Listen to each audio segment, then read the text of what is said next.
برادران ملت اسلامی السلام علیکم ورحمۃ اللہ وبرکاتہ۔ الحمد للہ وکفا وسلام علی حبیبہ المصطفیٰ، اما بعد فاعوذ باللہ من الشیطان الرجیم، بسم اللہ الرحمن الرحیم۔ فبما رحمۃ من اللہ لنت لهم ولو كنت فظا غلیظ القلب لانفضوا من حولک، صدق اللہ مولانا العظیم۔ بارگاہ رسالت معاب صلی اللہ تعالی علیہ وسلم میں درود پاک کا ہدیہ پیش کریں۔ اللہم صلی علی سیدنا و مولانا محمد معدن الجود والکرم وآلہ واصحابہ الکرام وابنہ الکریم وبارک وسلم صلاۃ دائمۃ سرمدا ابدا۔ عزیزان گرامی وقار، انسان کو اللہ تبارک و تعالیٰ نے جو خصوصیات عطا کی ہیں، اس میں خاص طور پر زبان اور بیان کی خصوصیت بہت اہم ہے۔ شیخ سعدی رحمۃ اللہ تعالی علیہ فرماتے ہیں، تا مرد سخن نہ گفتہ باشد، عیب و ہنرش نہ ہفتہ باشد۔ جب تک آدمی بات نہیں کرتا، اس کی اچھائی بھی چھپی رہتی ہے، برائی بھی چھپی رہتی ہے۔ انسان اپنے کلام سے، اپنی بات سے سمجھ میں آ جاتا ہے کہ کس کیٹیگری کا ہے، کس لیول کا ہے۔ اس کی گفتگو کے آداب اس کی حقیقت بتاتے ہیں، بلکہ یہاں تک کہ اس کے نسب کا بھی پتہ لگا لیا جاتا ہے اور اس کی تربیت کا بھی اندازہ ہو جاتا ہے۔ حضرت لقمان حکیم سے پوچھا گیا، نیکی کس کا نام ہے؟ تو آپ نے فرمایا، دو چیزیں اور بہت چھوٹی ہیں۔ نیکی دو چیزیں ہیں جو بہت چھوٹی ہیں۔ کہا کیا ہے؟ کہا کہ ملاقات میں لوگ اپنے بھائیوں سے مسکرانا اور نرم گفتگو کرنا۔ ساری نیکیوں کی جڑ ہے یہ، نرم گفتگو کرنا اور لوگوں سے خندہ پیشانی کے ساتھ مسکرا کر ملاقات کرنا۔ لیکن میرے عزیزو، یہ دو چیزیں بناوٹی تو بہت سارے لوگوں کے ساتھ آ سکتی ہیں، اخلاق تصنع جس کو کہتے ہیں، تکلف کے ساتھ بہت سارے لوگوں کے ساتھ آ سکتی ہیں، لیکن حقیقت میں جس انسان کی طبیعت میں یہ دو چیزیں ہونی چاہیے، وہ کب سمجھ میں آتی ہیں؟ اس وقت جو مولا علی کرم اللہ وجہہ الکریم نے فرمایا، کسی انسان کو اس کی حقیقت دیکھنا ہو تو غصے کے عالم میں اسے دیکھو۔ وہ اپنے آپے سے باہر ہوتا ہے یا اپنے مزاج کے خلاف کس طرح بات کو سن کر کے تحمل رکھتا ہے۔ سب سے بڑا پہلوان وہ ہے جس نے اپنے غصے کو کنٹرول کیا اور اپنی زبان پر قابو پا لیا، ورنہ یہ وہ لمحہ ہے جب انسان پھٹ پڑتا ہے، جو دل کے اندر ہے سب کہہ جاتا ہے۔ آپ کو میں بتاؤں، نبی کریم صلی اللہ تعالیٰ علیہ وسلم کے عظیم اخلاق کریمہ، بخاری شریف کی حدیث ہے، حضور مسجد نبوی میں تشریف فرما ہے۔ اس وقت مسجد نبوی، آج ہو سکتا ہے آپ کے ذہن میں جو امیج ہے مسجد نبوی کی، بہت بڑی عالی شان مسجد، لیکن وہ زمانہ نبوی میں اس طرح کی نہیں ہے۔ کچی دیواریں تھیں، اوپر چھپر کے چھت پڑے ہوئے تھے اور مٹی کی زمین تھی۔ یہ مسجد نبوی کی شکل اس زمانے میں حضور اکرم صلی اللہ تعالیٰ علیہ وسلم اپنے صحابہ کے ساتھ بیٹھے ہیں۔ ایک دیہات کا رہنے والا شخص آیا۔ ایک بات یاد رکھیں کہ دیہات میں، گاؤں میں رہنے والوں کے اخلاق اور تمیز میں بڑا فرق ہوتا ہے، ان کے ہاں آداب کی کمی ہوتی ہے۔ وہ شخص آیا اور مسجد نبوی میں آ کر حضور صلی اللہ علیہ وسلم سے کچھ بات چیت کیا، اور تھوڑی دیر کے بعد مسجد میں ہی کھڑے ہو کر پیشاب کرنا شروع کیا۔ بخاری شریف میں یہ حدیث موجود ہے۔ جب مسجد نبوی میں کھڑے ہو کر پیشاب کرے تو صحابہ اکرام سب دیکھ کر کے دوڑانے لگ گئے، خذوہ خذوہ، پکڑو اس کو، پکڑو اس کو، اور صحابہ دوڑاتے تھے، وہ پیشاب کرتے ہوئے بھاگتا تھا پوری مسجد میں۔ نبی پاک صلی اللہ تعالی علیہ وسلم نے فرمایا، دعوہ، چھوڑ دو اس کو، کر لینے دو،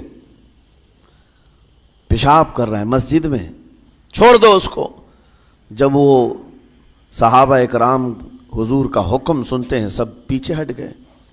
تھوڑی دیر کے بعد نبی کریم صلی اللہ تعالیٰ علیہ وسلم نے صحابہ سے فرمایا، پانی کے ڈول بھر کر کے لائے جائیں۔ صحابہ سے ہی منگوایا، پانی کے ڈول بھر کر کے لائے گا اور مسجد نبوی کے میدان میں فرش پر بہایا گیا اور صاف کیا گیا۔ اب وہ شخص نہایت ہی ڈرا سہما کھڑا تھا، میرے ساتھ کیا ہوگا پتہ نہیں، میں نے پیشاب کیا، اب مجھے یہ لوگ قتل کر ڈالیں۔ نبی کریم صلی اللہ تعالیٰ علیہ وسلم نے قریب بلایا اور فرمایا، نہایت نرم گفتگو کے ساتھ حضور فرماتے ہیں، یہ اللہ کا گھر ہے، یہاں پیشاب نہیں پیشانیاں رکھی جاتی ہیں۔ بس یہ جملہ ہے، بخاری شریف میں موجود ہے، یہاں عبادت کی جاتی ہے۔ اتنا کہہ کر رخصت ہو گئے، رخصت کر دیا۔ وہ دیہات سے آیا ہوا جو نوجوان تھا یا شخص تھا، باہر نکلتے ہی وہ کلمہ طیبہ پڑھ کر حضور کی غلامی میں شامل ہوا۔ میں نے وہ بلند عالی اخلاق نہیں دیکھے۔ نبی کریم صلی اللہ علیہ وسلم کے بارے میں قرآن کہتا ہے، فَبِمَا رَحْمَةٍ مِّنَ اللَّهِ لِنْتَ لَهُمْ، اللہ کی رحمت سے آپ لوگوں کے لیے نرم ہیں، اس لیے لوگ آپ کے ارد گرد لگے ہوئے رہتے ہیں۔ وَلَوْ كُنْتَ فَظًّا غَلِيظَ الْقَلْبِ لَانْفَضُّوا مِنْ حَوْلِكَ، اے رسول اگر آپ سخت دل ہو جائیں تو پھر یہ سب چھٹ جائیں گے، آپ سے دور ہو جائیں گے۔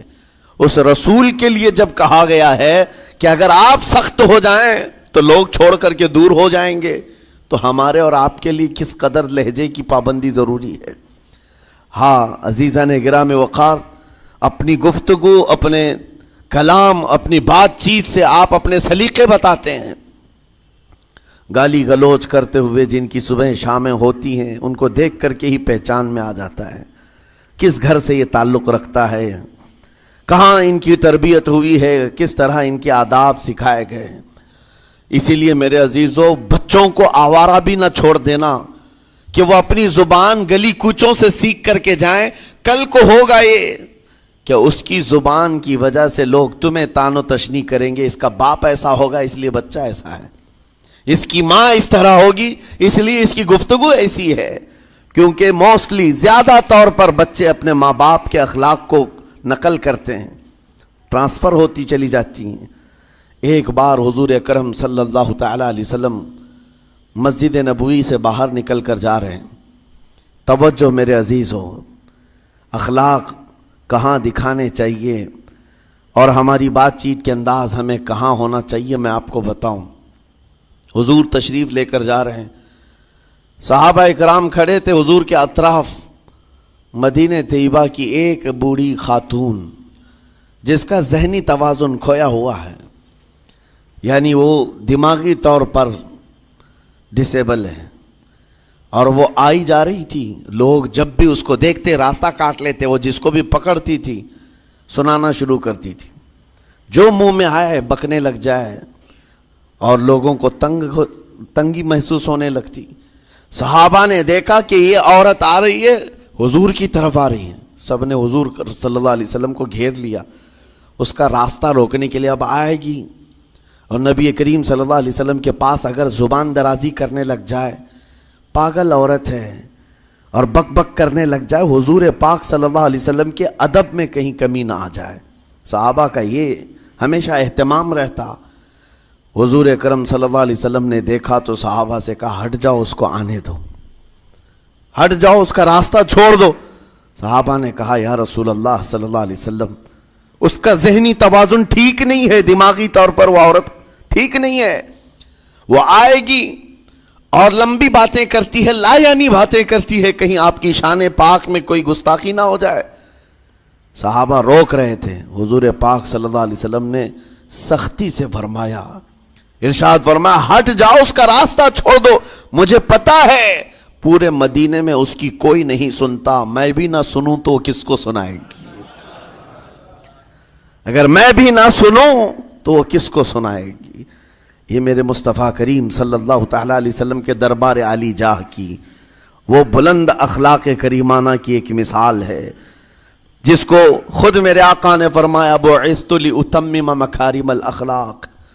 عزیزان گرام وقار، لوگوں کے آج حالات ایسے ہیں کہ اچھے لوگوں کے ساتھ اخلاق الگ دکھائے جاتے ہیں، چھوٹے لوگوں کے ساتھ اخلاق الگ دکھائے جاتے ہیں۔ سٹیٹس کا آدمی ہو تو اس کے ساتھ ملنے کے طریقے الگ ہیں، اور غریب کوئی آ جائے، فقیر کوئی آ جائے تو اس سے ملنے کا انداز الگ ہو جائے، یہ نہ ہو۔ یہ ہم سب کے لیے نصیحت ہے۔ اسی ممبئی کی سرزمین پر میں آپ کو بتاؤں، ایک ماہم شریف میں بزرگ حاجی صاحب ہوا کرتے تھے، آج سے تقریباً 10-12 سال پہلے کی۔ وہ کئی لوگوں سے ایک سوال کرتے تھے پکڑ پکڑ کر کے کہ میرا ایک سوال ہے، آپ جواب دیں گے، میرا ایک سوال ہے۔ کئی علماء سے انہوں نے پوچھا، مجھ سے بھی انہوں نے، جب میں نیا تھا مصر سے پڑھ کر کے آیا تھا، میرے پاس آ کر کہا کافی سالوں سے میرے ذہن میں ایک سوال ہوتا ہے، میں آپ سے بھی پوچھنا چاہتا ہوں۔ کہا بتائیے کیا ہے؟ کہا میں حضور سرکار مجاہد ملت رحمۃ اللہ علیہ کا مرید ہوں۔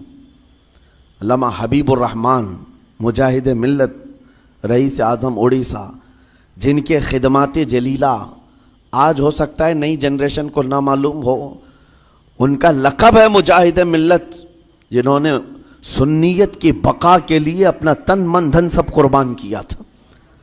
وہ مجاہد ملت عظیم بزرگ ولی کامل ہے۔ یہ حاجی صاحب کہتے ہیں کہ میں ایک نارمل آدمی تھا، کڑیا تھا، یعنی گھر بنانے کا کام کرتا تھا۔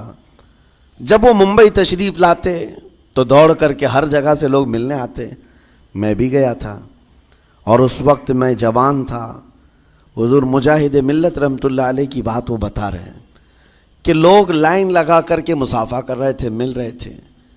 جب مل رہے تھے تو پھر میرا نمبر آیا، میں ملنے کے لیے گیا۔ بزرگوں کے سب ہاتھ چومتے ہیں، یہ ہمارے سنیوں کے طور طریقے ہیں۔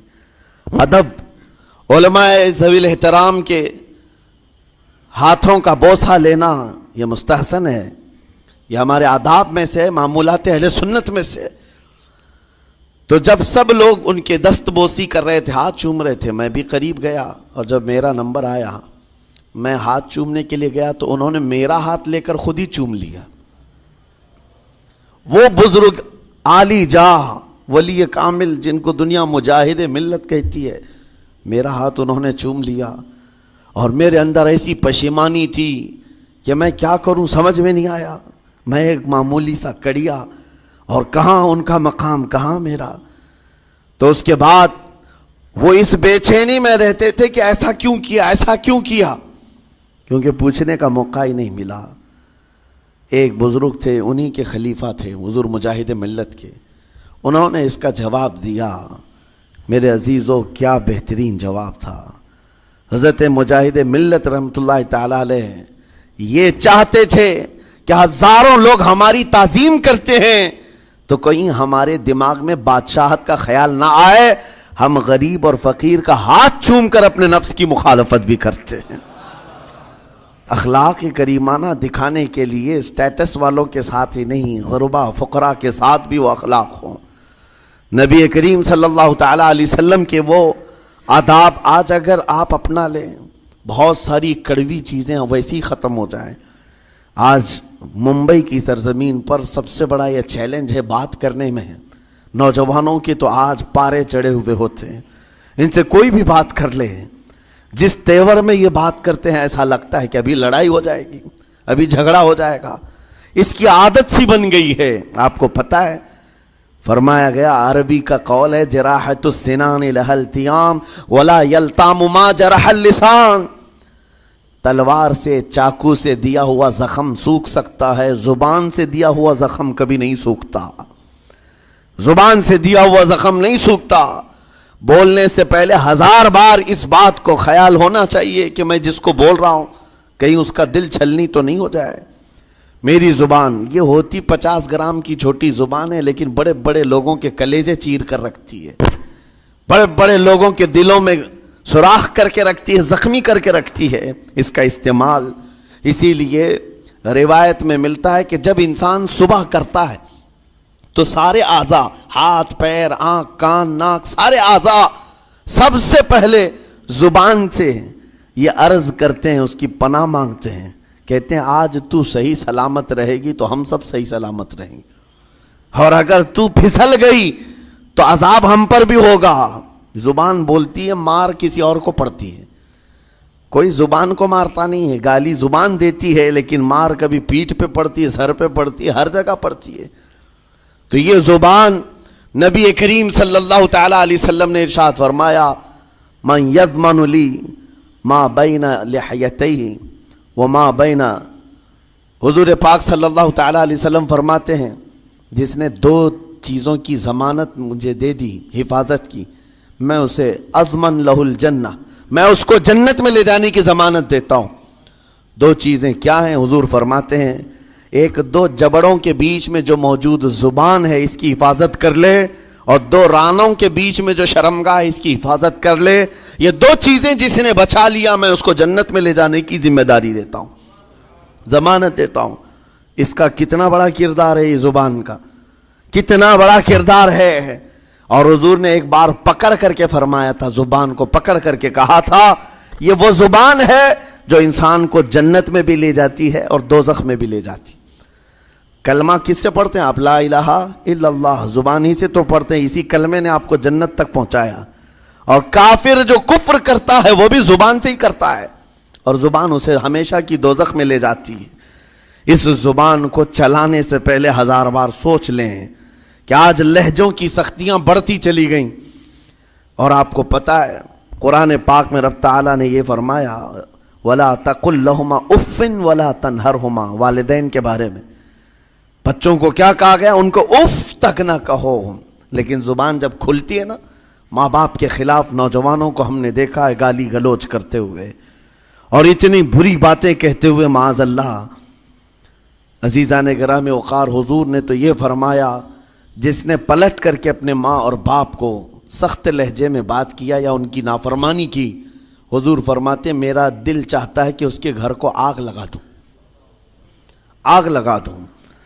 اس لیے اس بات کو ہمیشہ یاد رکھیں، تمہارے لہجے کی سختیاں کسی کو زخمی کر دیں تو آخرت خراب ہو جائے گی، آخرت خراب ہو جائے گی۔ حضرت علقمہ رضی اللہ تعالیٰ عنہ حضور کے صحابی ہیں، حضور صلی اللہ علیہ وسلم کے صحابی ہیں، آخری وقت آ گیا تھا لیکن زبان نہیں کھلتی تھی۔ حضور پاک صلی اللہ علیہ وسلم کے پاس سفارش لائی گئی کہ آپ کے وہ ساتھی ہیں انتقال کر رہے ہیں لیکن زبان پر کلمہ بھی نہیں آتا۔ حضور تشریف لائے، دیکھا، پوچھا گھر میں ان کے کون کون ہے؟ کہا بیوی ہے اور ماں ہے۔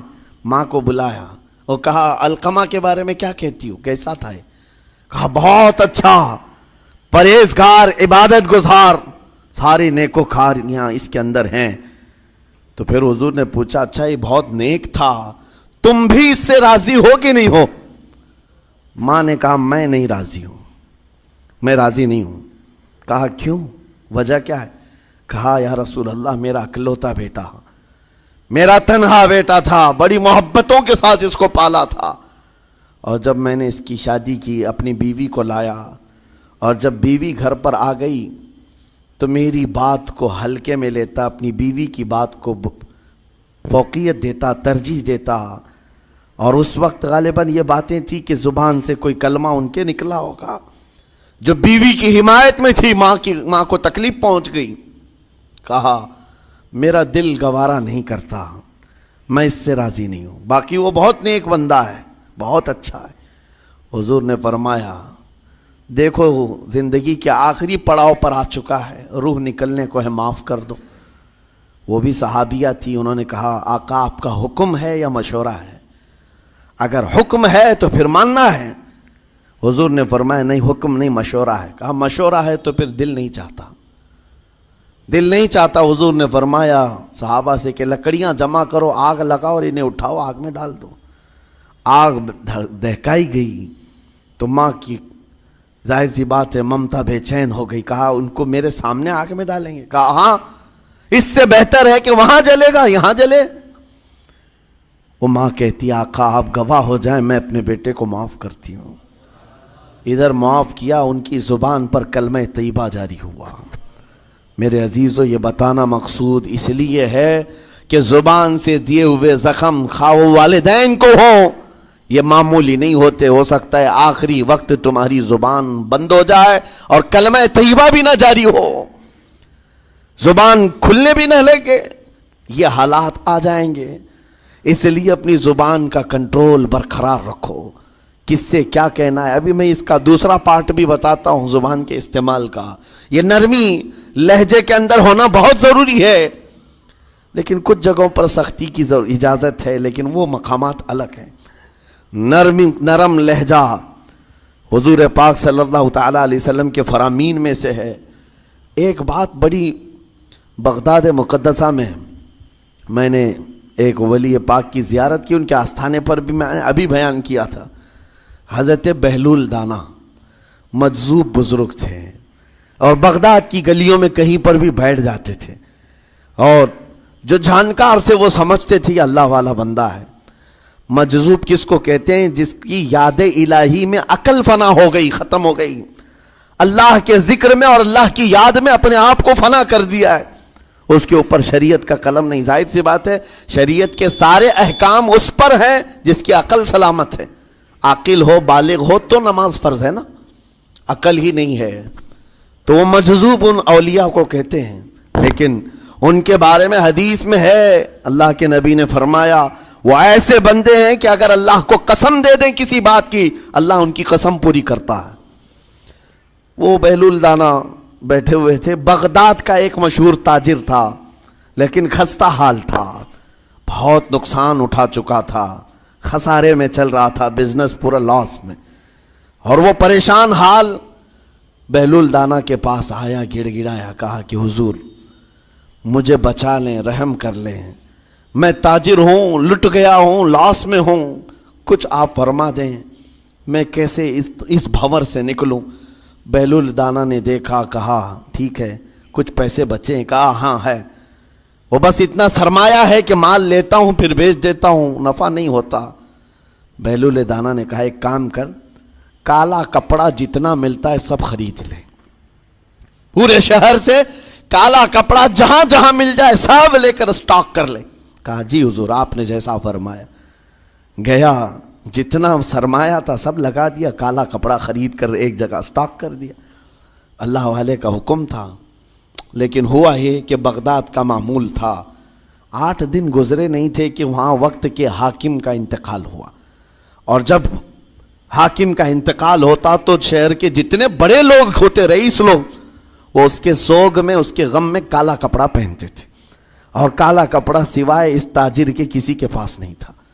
اور سارے بڑے لوگ پیسوں سے اس کے پاس کالا کپڑا خریدنے آئے. یہ منہ بولے قیمت پر, جیسے تیسے جتنی قیمت پر بولے سب خرید کر لے جاتے, اور پل بھر میں ایک دن کے اندر وہ بہت بڑا کروڑ پتی بن گئے, بہت مال آ گیا. یہ بات یاد رکھیں, اللہ مال دیتا ہے, اس کے بعد پھر آزمائش بھی ہوتی. مال اتنا آ گیا, اب لے کر کے مستیاں تھیں, چند دن گزرے. ظاہر سی بات ہے مال کو بڑھانے کی تمنا ہر ایک کی ہوتی ہے, کوئی یہاں پر اینڈ کرنے والا نہیں ہے دنیا میں, چاہے اس کا بزنس اربوں پر بھی پہنچ جائے, اسے آگے پہنچنا ہے.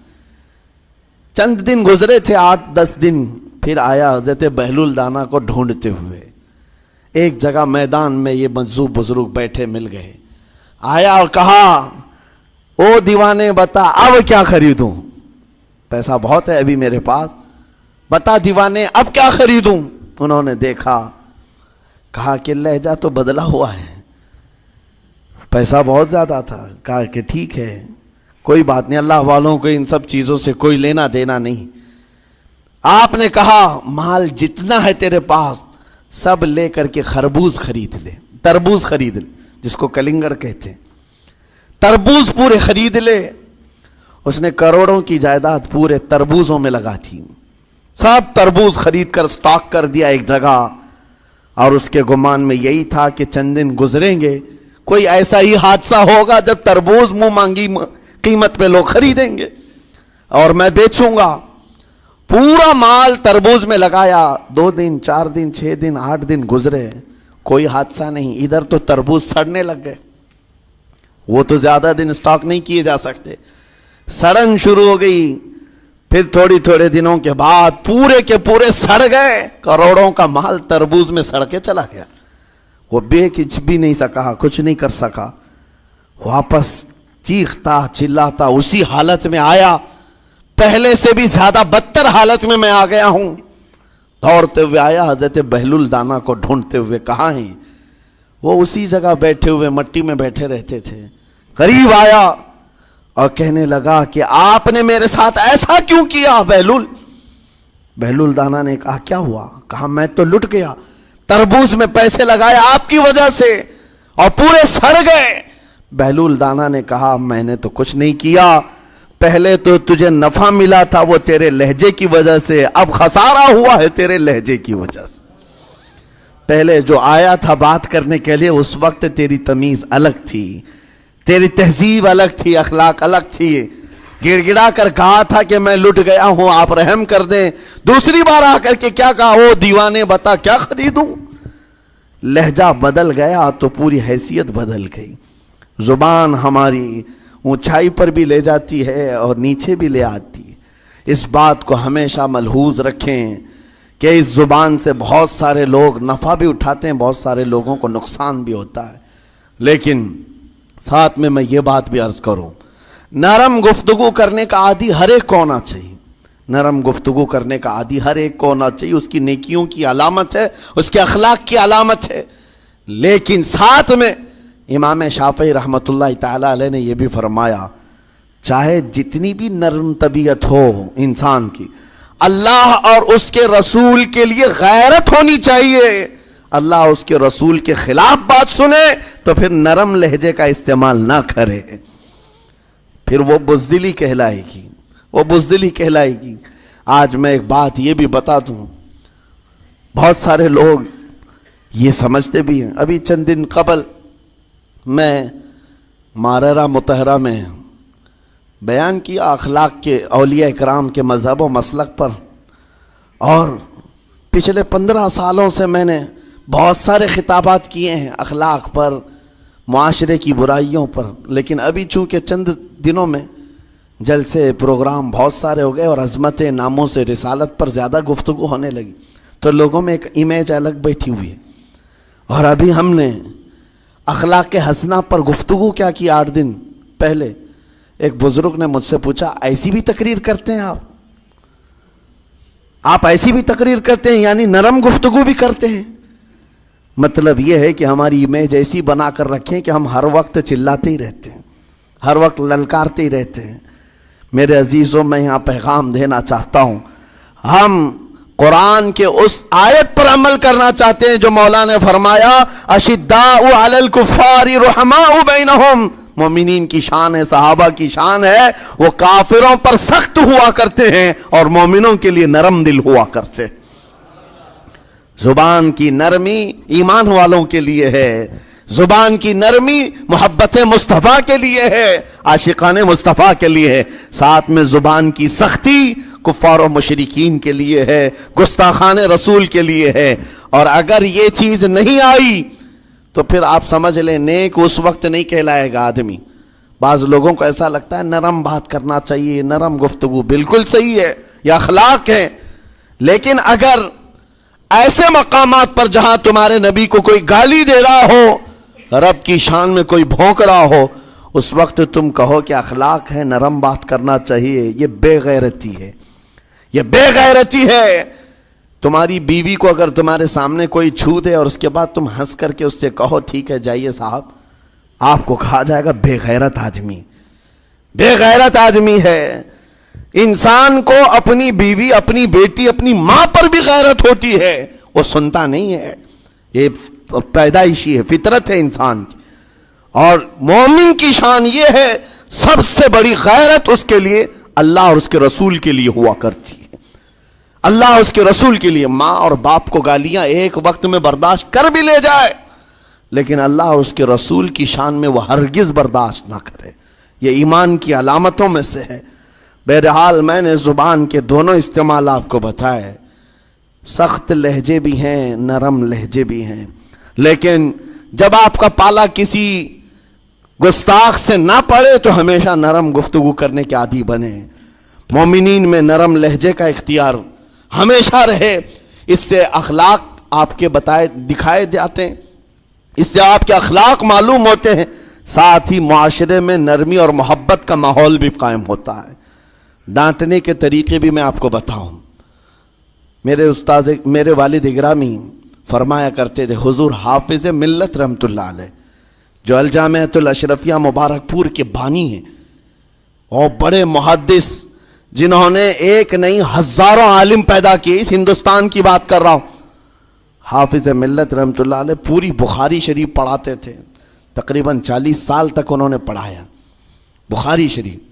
میرے والد ان کے شاگرد ہیں، فرماتے ہیں جب وہ بہت زیادہ ناراض ہو جاتے کسی سے، ڈانٹنا ہوتا، ہر استاد بچے کو ڈانٹتا ہے، کبھی کچھ بچہ نافرمانی کر جائے یا مزاج کے خلاف بات کرے تو استاد ڈانٹتا ہے، تو حافظ ملت رحمۃ اللہ علیہ اگر کسی شاگرد کو ڈانٹتے بھی غصے میں تو کہتے ہیں اے جنتی کیا کر رہا ہے، کہتے ہیں اگر یہ جملہ قبول بھی ہو جائے تو بچہ جنتی ہو جائے۔ لہجے کی یہ استعمالات اولیاء سے سیکھو میرے عزیزو، غصے پر کنٹرول اس وقت تمہارے اخلاق معلوم ہوتے ہیں جب تمہارا غصہ عروج پر ہوتا ہے، اس وقت تمہاری حقیقت لوگوں کے سامنے آتی ہے۔ وہ اپنے شاگردوں کو ڈانٹتے بھی تو جنتی کہہ کر ڈانٹتے ہیں، یعنی کوئی گالی نہیں ہے، کوئی برے کلمے نہیں ہیں، بلکہ ایسا جملہ ہے کہ اگر قبول بھی ہو گیا استاد کی زبان سے اس کی تو زندگی وصول ہوگی، اس کا بیڑا پار ہو گیا۔ ہمارے درمیان ماں باپ کو بھی یہ چاہیے کہ بچوں کو کس طرح کے اخلاق آپ دے رہے ہیں۔ گفتگو کرنے کے متعلق قرآن میں اللہ تعالیٰ نے آداب بتائے ہیں، جب آپ گھروں کے اندر موجود ہوں تو بچوں کے سامنے کس طرح کی گفتگو کیا کریں گے، کیسی بات کریں گے۔ شوہر اور بیوی جس طرح کی باتیں کر رہے ہیں بچے کے دماغ میں وہ پورا کا پورا چھپتا ہے، ٹرانسفر ہوتا ہے، اسی لیے کہا گیا ایڈلٹ گفتگو کبھی بھی بچوں کے درمیان نہیں کی جائے گی۔ جو میچورٹی میں نہیں ہے ان بچوں کے سامنے ماں اور باپ بیٹھ کر کے کلام بھی نہ کریں، بات نہ کریں۔ معاشرہ تو آج ایسا ہے، سب پوری فیملی لے کر کے بیٹھے ہوئے ہیں، اور حد تو یہ ہے کہ گندی فلمیں سامنے لگی ہوئی رہتی ہیں، وہ کیسے بچا پاؤ گے؟ 4 سال 5 سال کے بچے کے اندر بھی وہ گفتگو، وہ مکالمات، ایک دوسرے سے بات کرنے کی تمیزیں، وہ سب وہاں سے سیکھتا آ رہا ہے۔ گھروں کے اندر ماحول کو تبدیل کرنے کے لیے آپ کی اپنی زبان پر کنٹرول اور اپنے بچوں کی تربیت اور ان کی زبان پر کنٹرول بہت ضروری ہے۔ پھر دیکھنا آپ یہ معاشرہ پیدا کر کے کل کو آپ کا بچہ نکلے گا، اس کی تمیز، اس کے اخلاق پر ہر کوئی اش اش کرے گا۔ چند دنوں کی محنت ہے آپ کی، لیکن بچے جب سلیقے کے ساتھ گفتگو کریں تو لوگوں کا دل جیت لیا کرتے ہیں۔ بات کرنے کے آداب ایسے ہیں کہ لوگ دل جیت لیا کرتے ہیں۔ یہ میرے استاد گرامی مصر کے رہنے والے تھے، جب خطابت ہمیں سکھا رہے تھے گفتگو کرنے کے آداب، تقریر کرنے کے آداب، تو ایک امام غزالی کا قول تھا کلم الناس علی قدر عقولہم، لوگوں سے ان کی عقل کے مطابق بات کرو۔ اس پر وہ سمجھاتے ہوئے ہمیں ٹریننگ دیتے تھے اور کہتے تھے کہ تمہارے پاس آنے والے کئی طرح کے لوگ ہوں گے، اگر تم امام ہو، اگر داعی ہو، خطیب ہو، مقرر ہو، کوئی غریب گھر سے، کوئی بڑے امیر گھر سے، کوئی پڑھا لکھا آئے گا، کوئی جاہل ہوگا، کوئی بدتمیز بھی ہوگا، کوئی نیکوکار، کوئی گنہگار، سب طرح کے مکس مجموعہ تمہارے پاس ہوگا۔ ان سے خطاب کرنا، ان سے بات کرنا، کس انداز سے بات کرو گے، کیسے ان سے کلام کرو گے؟ میرے عزیزو، یہ ہمارا اپنا ہنر نہیں ہے، ہم جو آپ کے سامنے گفتگو کر رہے ہیں یہ ہمارا فن نہیں ہے، یہ اپنا پیدا کیا وہ ہنر نہیں ہے۔ ہمیں سکھایا گیا تھا صرف اور صرف آپ کو اس مجمع سے اور یہ آئے ہوئے جمع غفیر سے بات کرنے کے لیے ایک ہی اسلوب اپنانا ہے، دیکھنا ہے کہ رسول اللہ کیسے بات کیا کرتے تھے۔ میرے آقا صلی اللہ تعالیٰ علیہ وسلم کا اسلوب اپناؤ۔ حضور کے خطبے دیکھو، حضور جب خطاب کرتے، ظاہر سی بات ہے مسجد نبوی میں اس وقت بھی لوگ، ہر طرح کے لوگ آتے، دیہات کے بھی تھے، شہر کے بھی تھے، اعلیٰ دماغ والے لوگ اور کئی الگ الگ قسم کے لوگ آتے۔ حضور کا خطاب سب کے لیے تھا۔ عزیزان گرامی، ان سنتوں پر عمل کر کے آج آپ اپنے لہجے کو بہتر بنا سکتے ہیں۔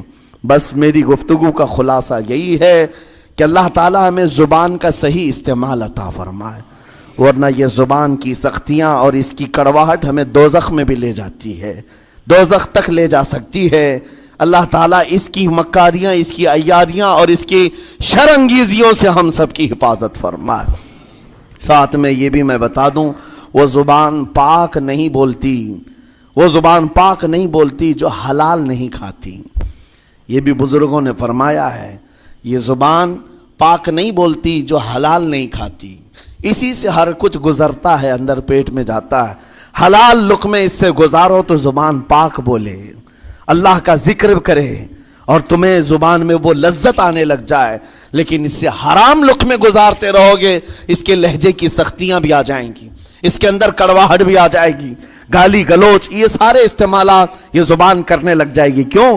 اس سے حرام لقمے جو گزارے جا رہے ہیں، اس چیز کا بھی خیال ضروری ہے۔ زبان کو جس طرح کا پیٹرول دو گے ویسی چلے گی یہ گاڑی، جس طرح کا ڈیزل اس کے اندر ڈالتے ہو، حرام یا حلال، یہ بہت معنی رکھتا ہے۔ اور ایک بات یہ بھی سن کر کے چلے ہیں کہ حضرت سلیمان علیہ السلام کے زمانے میں ایک مناظرہ ہوا تھا علماء کا۔ بعض لوگوں نے کہا کہ انسان کی ایک جماعت تھی، انسان کی زبان افضل ہے، منہ افضل ہے، اس لیے کہ وہ اللہ کا ذکر کرتی ہے۔ بعض نے کہا کہ نہیں، انسان کے پیچھے کا مقام اچھا ہے، اس سے بہتر ہے۔ یہ دونوں کی تکرار میں حضرت سلیمان علیہ السلام کے پاس بات آئی، آپ بتائیں۔ تو ان سے پوچھا تم اتنی بڑی بات کیوں کہہ رہے ہو؟ اس کے پیچھے کا مقام اچھا ہے۔ کہا کہ اس لیے کہ وہ صرف نجاست نکالتا ہے، وہ صرف نجاست نکالتا ہے، وہ مقام غلاظت باہر کرتا ہے، غلاظت اندر لیتا نہیں۔ زبان غلاظت اندر بھی لیتی ہے، حرام کھاتی بھی ہے، لوگوں کو زخمی بھی کرتی ہے۔ ان علماء کی دلیل تھی۔ تب آپ نے فرمایا بات ٹھیک ہے، جس انسان کا زبان پر کنٹرول نہیں، حرام کھاتا ہو اور بد کلامی کرتا ہو، گالی گلوچ ساری چیزیں کرتا ہو، آپ نے فرمایا اس سے بہتر اس کا پیچھے کا مقام ہے۔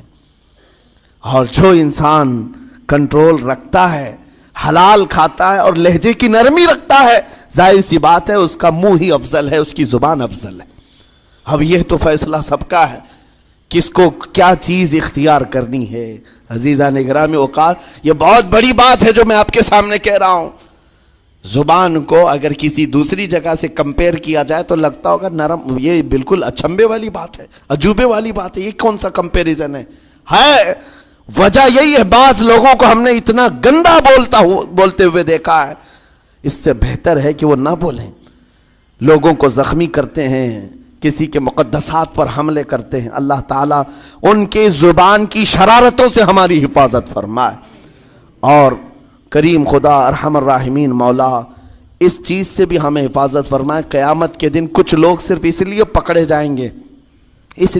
جائیں گے کہ وہ کچھ نہیں بولتے تھے، لیکن وہ جن کے ساتھ رہتے تھے وہ بولتے تھے، وہ لوگ بولتے تھے، اور ان کی وجہ سے یہ خاموش رہنے والا جو ساتھ میں تھا اسے بھی جہنم میں لے جایا جائے گا۔ اور وہ اس دن کہے گا پکار کر، یا ویلتا لیتنی لم اتخذ فلانا خلیلا، اے کاش میں فلاں کی دوستی نہیں کیا ہوتا تو اچھا ہوتا، آج میں بچ گیا ہوتا۔ اپنے ماحول کو بچاؤ، جہاں زبان کی خرابی دیکھو اپنے آپ کو بھی بچاؤ، اور اس ماحول سے بھی اپنے کو دور رکھو۔ اللہ کی بارگاہ میں دعا ہے مولا تعالیٰ اس زبان کو خالص اپنے ذکر میں لگائے اور اپنے حبیب پاک کے ذکر میں لگائے۔ مولا تعالیٰ ہم کو زبان کی بد کلامیوں سے محفوظ و مامون فرمائے۔ وآخر دعوانا ان الحمدللہ رب العالمین۔ السلام علیکم۔ کھڑے ہو جائیں، صفوں کو اچھی طرح درست کریں، پھر سنتیں پڑھیں۔ اوپر والے حضرات بھی کھڑے ہو جائیں، صفوں کو اچھی طرح درست کریں برائے کرم، اور جن حضرات کو جگہ نہ ملے برائے کرم دوسری جماعت کا انتظار کریں، جن حضرات کو جگہ نہ ملے برائے کرم دوسری جماعت کا انتظار کریں۔ کھڑے ہو جائیں بھائی سب لوگ۔